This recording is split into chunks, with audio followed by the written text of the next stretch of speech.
నమస్కారం ఈటీవీ 360కి స్వాగతం. ముందుగా ప్రధానాంశాలు. ఇస్రో కీర్తి కిరీటంలో మరో ఘనత. జీశాట్-9 ప్రయోగం విజయవంతం.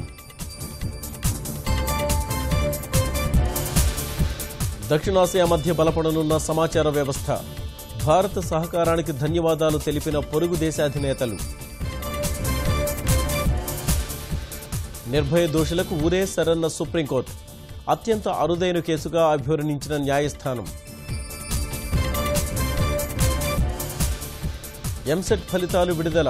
పరీక్ష జరిగిన 10 రోజుల్లోపే ప్రకటన.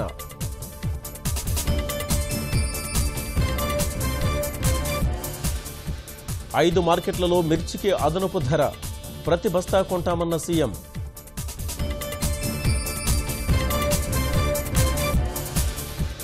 గ్రామీణ ముఖ చిత్రం మార్చడమే ధ్యేయమన్న లోకేష్. ఉద్యోగ ఉపాధి కల్పనకు అధిక ప్రాధాన్యమని వెల్లడి. వాహనాలపై ఎర్రబొగ్గులు నిషేధిస్తూ రాష్ట్ర ప్రభుత్వం ఉత్తర్వులు. అంబులెన్సులు, పోలీస్ వాహనాలకు మినహాయింపు. మొండి బకాయిల వసూలుకు ముందడుగు.